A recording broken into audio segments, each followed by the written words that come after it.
Selamat datang di channel Cerita Kisah, jangan lupa like dan subscribe ya. Kali ini kita akan membahas tentang tokoh jahiliyah yaitu Ubay bin Khalaf. Kisah Ubay bin Khalaf adalah bagian dari sejarah Islam yang terkait dengan sikap keras kepala dan penentangan terhadap dakwah Nabi Muhammad di Makkah. Meskipun cerita ini mungkin tidak memiliki rincian yang sangat mendalam, berikut adalah sebuah narasi yang mencoba menjelaskan kisah Ubay bin Khalaf dengan lebih panjang. Latar belakang keluarga dan posisi sosial Ubay bin Khalaf. Ubay bin Khalaf adalah anggota suku Quraisy, suku bangsawan di kota Makkah. Keluarganya memiliki posisi sosial dan ekonomi yang cukup tinggi di kalangan Quraisy. Ubay sendiri juga dikenal sebagai seorang yang kaya dan berpengaruh di tengah-tengah masyarakat Makkah. Sikap terhadap dakwah Nabi Muhammad ketika Nabi Muhammad mulai menyampaikan ajaran Islam, Ubay bin Khalaf termasuk di antara mereka yang keras menentangnya. Meskipun Nabi Muhammad terkenal sebagai seorang yang jujur, amanah, dan dihormati, Ubay tetap bersikeras menolak ajaran Islam. Sikap ini mungkin dipengaruhi oleh faktor-faktor sosial dan kepentingan pribadi yang dimilikinya di tengah-tengah masyarakat Makkah. Peristiwa peminjaman unta. Salah satu peristiwa terkenal yang melibatkan Ubay bin Khalaf adalah ketika Nabi Muhammad meminjamkan seekor unta kepada Ubay. Nabi menetapkan syarat bahwa jika unta tersebut melahirkan anak, anaknya akan menjadi milik Ubay, sementara induknya tetap milik Nabi. Ketika unta tersebut benar-benar melahirkan, Nabi memenuhi syarat yang telah ditetapkan, namun Ubay menuntut agar induknya dikembalikan.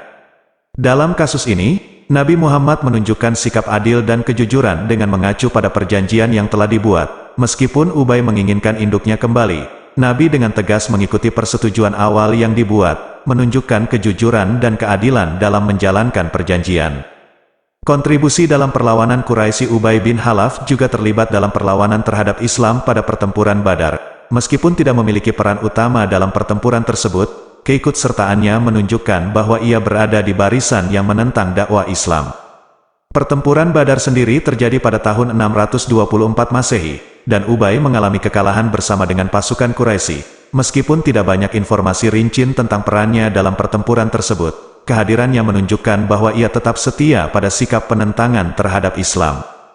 Kematian Ubay bin Khalaf. Ubay bin Khalaf menghadapi akhir yang tragis pada pertempuran Badar. Meskipun detailnya tidak jelas, namun kisah ini menunjukkan bahwa ia termasuk di antara mereka yang tewas dalam pertempuran tersebut. Kematian Ubay di tangan pasukan Muslim menjadi satu dari banyak peristiwa yang menggambarkan konflik di antara suku Quraisy dan umat Islam pada masa awal dakwah.